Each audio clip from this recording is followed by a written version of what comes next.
chiquinhos e chiquinhas, como é que vocês estão? Bem-vindos a mais um vídeo do canal. Hoje a aulinha básica de português para a galera do 8º ano. Estamos encerrando o segundo bimestre aí.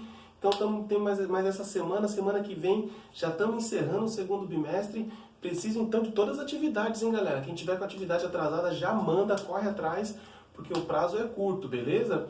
Então, se você está aí devendo atividade do primeiro e do segundo bimestre, ainda dá tempo, faz esse final de semana, faz no comecinho da semana e ó, até terça-feira, dia 25, manda pra mim, pelo amor de Deus, não vai ficar sem nota. Galera, hoje, como eu disse, a aulinha básica de português para a galera do 8º ano e hoje a gente vai falar de um assunto muito legal. Nós vamos falar hoje sobre gírias. É, exatamente. Pô, professor, gírias? É, mano, hoje a gente vai falar sobre gírias, tá ligado? Então é o seguinte, se você ainda não se inscreveu no canal, já se inscreve, deixa seu like aí, ativa o sininho para receber as notificações e ó, já vai compartilhando todos os vídeos com todos os seus colegas para todo mundo poder ganhar um pouco mais de conhecimento, fazer as atividades aí, me enviar também. Não se esquece que eu estou precisando fazer a chamada de vocês, então deixa seu nome nos comentários com a sua turma também, beleza? Vamos para a aula então? Seguinte, o papo hoje é sobre gírias. O papo hoje é sobre gírias. Seria mais adequado dizer que a conversa hoje é sobre gírias, não é verdade? Então, olha só, o que são essas gírias? São fenômenos linguísticos de contexto informal, né? São acontecimentos dentro da língua que fazem com que a gente substitua palavras ou termos, né, numa situação informal, beleza? Geralmente isso é criado muito pelos jovens, né, os mais jovens, como eu, como você aí, né? Geralmente é criado mais pelos jovens, mas também é usado pelos adultos, né? É muito interessante essa questão de gírias, porque elas são palavras ou frases não convencionais, ou seja, elas não estão dentro da norma culta da língua. Então, não adianta você dizer, você tá lá na balada com seus amigos e pá, e aí você diz pro cara assim, ah, nossa senhora, está docíssimo essa bebida, docíssimo. Isso é convencional, isso tá dentro da língua portuguesa, tá dentro da norma culta, né? Então, é mais fácil você dizer assim, nossa, tá chapada essa parada aqui, hein? Então, num contexto informal, como uma festinha ou uma balada com seus amigos, você pode utilizar esse tipo de palavras, certo? Então, são palavras ou frases não convencionais, tá? Professor, mas é certo a gente falar gíria? Eu vou explicar já já quando que você pode e quando você não pode, tá? Então, a gente tem que entender assim, nem tudo é proibido, mas a gente precisa saber quando utilizar as coisas, tá? Olha só, as gírias elas vão ser criadas de acordo com regiões e culturas, tá? Então, a nossa cultura aqui em São Paulo, por exemplo, vai trazer alguns vocabulários pra gente, que a gente vai poder utilizar nas situações informais, que de repente para uma pessoa lá do Nordeste, do Norte, do Sul, não faça muito sentido, né? Então a gente vai criar isso muito de acordo com a região. A prova disso é que uma gíria aqui no Brasil, por exemplo, em português, a gente não consegue traduzir ela para o inglês. Por quê? Porque a cultura deles é outra, né? E vice-versa, traduzir uma coisa do inglês para cá, a cultura deles é outra. Então não vai fazer muito sentido, né? E muitas vezes acontece aqui dentro do Brasil mesmo. Às vezes a gente está aqui, vem alguém de outro estado para cá, vem conversar com a gente e a gente se perde um pouco na conversa porque ele fala uma gíria, a gente fala outra, né? Tem uma gíria muito interessante que eu conheci um rapaz lá do Pará, a gente jogava bola junto, e ele falava assim, nossa, eu conheci um cara que ele era muito safo. Safo, eu tentei assimilar ali a ideia, falei, mano, esse cara era safo no sentido de safado, o que ele fez com você? Mas não, que ele era muito ligeiro, né? Esse mesmo sentido, lá em Pernambuco, quando eu visitei, eles utilizavam a palavra desenrolado. Esse cabra é desenrolado, ou seja, ele é ligeiro, ele pega as coisas fácil, né? Então vai variar muito de região, da cultura do local, tá? Varia também dos grupos e das classes sociais, tá? Então os grupos eles vão criar suas próprias gírias, né? Os mais jovens, os latinos, os negros, os brancos, os rappers, os roqueiros, né? O grupo do futebol, o grupo... Então cada um vai ter a sua gíria. Por exemplo, a galera que joga futebol tem algumas expressões que outros grupos não utilizariam. Por exemplo, os meninos ou as meninas que jogam futebol, alguém já ouviu o termo chinelinho? né? Ah, o cara é mó chinelinho, o cara é mó mascarado, né? São expressões, são gírias voltadas mais para o mundo do futebol, que talvez outros termos, né, outros grupos não conheçam, né? Também classes sociais. Você dificilmente vai pegar as classes mais... as classes altas, digamos assim, utilizando os mesmos termos das classes mais baixas. Vai variando, né? Não que um seja melhor que o outro, mas vão variando esses termos de acordo com as classes sociais. Vale lembrar que, devido às regiões, culturas, grupos e classes sociais, a compreensão vai depender de tudo isso, né? Não adianta você querer falar com o seu pai ou a sua mãe uma gíria que a galera da sua idade usa, que talvez eles não entendam. Então já o grupo já é diferente, a cultura já é diferente, né? Não adianta você chegar para, sei lá, para aquele seu amigo que nunca praticou atividade física, que nunca jogou um futebol, que não gosta, prefere tocar música, e você chegar para falar pro cara, pô, você é mal mascarado. Tá, talvez ele não entenda esse termo, né? Então, a compreensão, por isso que a gente tem que ficar muito atento no uso da expressão nos momentos e nos locais adequados. Não adianta eu chegar numa entrevista de emprego e falar, tá aí, mano, eu topo essa vaga aí, tá no meu nome já era. Opa, peraí, né? O entrevistador chegar pra você e falar, o que você gosta de fazer? Ah, eu curto sair com os camaradas, tomar uns goró. Peraí, será que é esse o momento de você utilizar este vocabulário? Será que esse vocabulário não deve ser utilizado lá com os seus camaradas, né? Então, presta bem atenção que a compreensão depende muito do local, da situação e dos grupos com quem você vai estar falando, beleza? Então, presta bastante atenção nisso. Por isso que eu disse, nem tudo é proibido, mas tem que saber a hora e o local certo de usar. Por isso que gera-se tanto preconceito. Porque a gíria, ao meu ver, por exemplo, é algo muito criativo, desde que seja utilizada no contexto adequado. Não adianta você chegar para a direção da escola para fazer uma solicitação, uma requisição, pedindo alguma coisa e falar cheio de gírias se a direção acabar não entendendo por quê? Porque não é do grupo que pratica este vocabulário. Tá certo?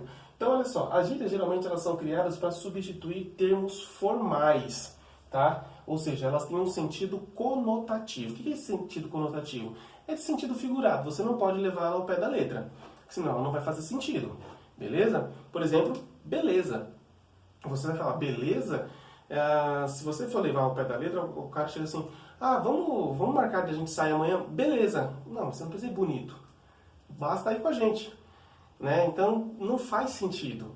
Então, a gíria ela não pode ser interpretada de maneira denotativa, não pode ser interpretada ao pé da letra. Ela tem que ser interpretada no sentido conotativo, beleza? Ou seja, ela precisa ser interpretada como uma figura de linguagem. Elas caracterizam muito a identidade de um grupo. A gíria ela vai fazer parte, como eu disse aqui, de determinados grupos. Então, só pelo linguajar, só pelas gírias que são utilizadas, você já consegue definir mais ou menos qual que é o ponto de afinidade daquele grupo. Como eu dei o exemplo do futebol, né? Se você trombar com alguém que fala assim, ah, pô, eu tava conversando com fulano lá e o fulano é mó chinelinho, você já sabe que, ó, essa expressão aí é característica de alguém que joga futebol, né? Então, ou, por exemplo, você utilizar outros termos que são voltados mais para o pessoal do rap, ou do rock, ou da cultura de rua, da cultura da periferia. Então, são termos que vão classificar, que vão dar uma identidade a determinados grupos. Isso é muito importante e é muito interessante. Começa a reparar como seus amigos falam e, de acordo com o que eles gostam, começa a reparar as diferenças nas gírias de cada um deles, tá? São termos populares que, aos poucos, se incorporam ao vocabulário. Olha só, a gíria é tão interessante que, como eu disse aqui, elas são frases e palavras não convencionais. Elas não fazem parte de um vocabulário definitivo, um vocabulário oficial. Porém, com o uso demasiado, com a frequência no uso, ela pode sim fazer parte desse vocabulário. Tá? Então, pode acontecer de você utilizar tanto uma gíria nova que ela acaba entrando num dicionário, por exemplo. Tá? As gírias fazem parte da oralidade e da informalidade. Ou seja, não colocar em texto escrito e não usar em situações formais. Então, no dia que o seu professor pedir para você fazer uma redação, pelo amor de Deus, não coloca gíria, tá? Porque o seu professor tinha uma geração diferente e de repente ele não entende essa gíria, entendeu? Quer ver um exemplo? Alguns anos eu estava jogando futebol com alguns amigos e aí a gente estava comentando sobre quem jogava bem, quem jogava mal. E aí um amigo meu falou assim, poxa, quando eu jogo lá na frente, eu sou zica do pântano. Zica do pântano. Fiquei eu pensando na zica, sinônimo de azar. Pensei logo num gato preto, porque é cultural que as pessoas pensem nisso. Pensei no pântano, o gato saindo do pântano e armando uma sacanagem pra cima de alguém. Bom, até ele me explicar que zica do pântano era uma coisa boa e não era ruim, eu já não estava perdido na conversa. Então, coloca sempre nos seus textos palavras e expressões formais. Não vai me colocar gíria. Seu professor, de repente, não entende, tá? Agora, durante uma conversa com os amigos, numa situação mais informal, né? Num ambiente em que você possa utilizar, aí você utiliza suas gírias de maneira moderada, beleza? Bom, as gírias elas fazem parte de uma época específica, ou seja, em algum momento da história ela vai estar, vocês vão criar uma gíria, na sequência ela vai ficar um tempo, né, rolando, mas na sequência ela pode sair, tá? Pode acontecer dela sair. Por exemplo, quando uma coisa era muito legal, antigamente, na minha adolescência, a gente dizia que era da hora. Poxa, esse relógio aí é da hora. Hã? Sacou? Relógio da hora? Tá, essa foi péssima, eu sei. Mas um tênis, poxa, esse tênis é da hora. Não entendo por que da hora, mas beleza. Depois de um tempo, a gente começou a entender que esse tênis era do momento. Da hora, do momento. Do momento sair, hein? Verdade, na época a gente usava isso. Depois a gente começou a dizer que ele era bem louco. Esse tênis é bem louco. E aí, em determinado momento, a gente começou a dizer que o tênis era Ben Johnson. Porque de bem louco mudou para Ben Johnson. Aqui, Ben Johnson era um atleta norte-americano, campeão olímpico, mas depois descobriu-se que ele ganhava com doping, né? Ele se dopava. Então, essa questão do doping, drogas, bem louco. Então, a gente dizia que esse tênis aí é Ben Johnson, né? É uma gíria antiga, pouca gente vai lembrar, talvez seus pais se lembrem, né? Então, olha só, da hora, bem louco, do momento e Ben Johnson. Eu não vejo mais esse do momento e esse Ben Johnson, mas o bem louco e o da hora eu ainda vejo. Quer dizer que a gíria ela tem um momento, uma época específica, mas ela pode ficar. Se ela for muito utilizada, extremamente utilizada, ela pode ficar, tá? Então, ela vai rodar, mas ela pode ficar. Um exemplo de uma gíria que não ficou, além do momento e do Ben Johnson, o do balacobaco. Pergunta pra avó. Nossa, meu filho, você tá bonito hoje, essa roupa tá do balacobaco. Gente do céu, isso é coisa de velho, né? Não ficou, mas o da hora permanece. Eu vejo muitos de vocês ainda falando o da hora, tá certo? Ela pode ficar e pode ver que a gente está utilizando isso com algumas gírias da internet, com a expansão das tecnologias, e a gente está utilizando e incorporando já nos dicionários. Por exemplo, teclar. Você vai apertar uma tecla. Clicar, teclar, né? Conversar com alguém. Deletar. Se você for traduzir para o português, você vai apagar. Não, mas vamos apertar o delete. Palavra em inglês, deletar.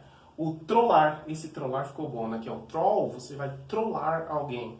Ficou muito forte. E o tweetar, que nem se escreve com U, mas a gente já incorporou na língua portuguesa dessa forma. Beleza? Então elas podem, ela é de uma época específica, mas ela pode permanecer sim, tá? Pode acontecer esse fenômeno. Dentro das gírias nós temos algo chamado de estrangeirismo. Eu já falei aqui no canal sobre estrangeirismos, mas só para deixar claro aqui, só para rever alguns conceitos, O estrangeirismo são palavras, quando a gente coloca dentro da nossa língua, palavras de outras línguas.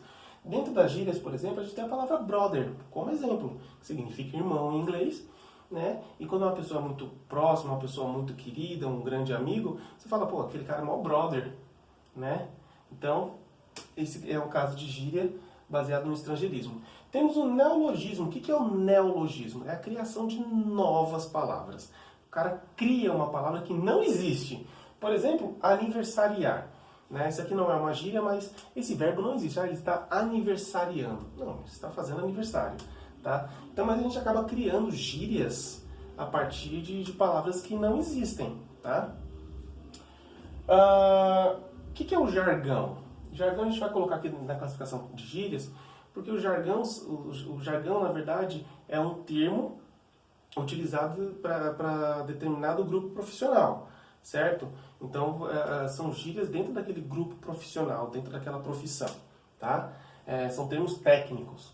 E, por fim, o calão. Calão, geralmente, classificam as palavras ofensivas, as palavras não muito bonitas de se dizer. Por isso que a gente diz palavras de baixo calão, geralmente palavras associadas a palavrões, né?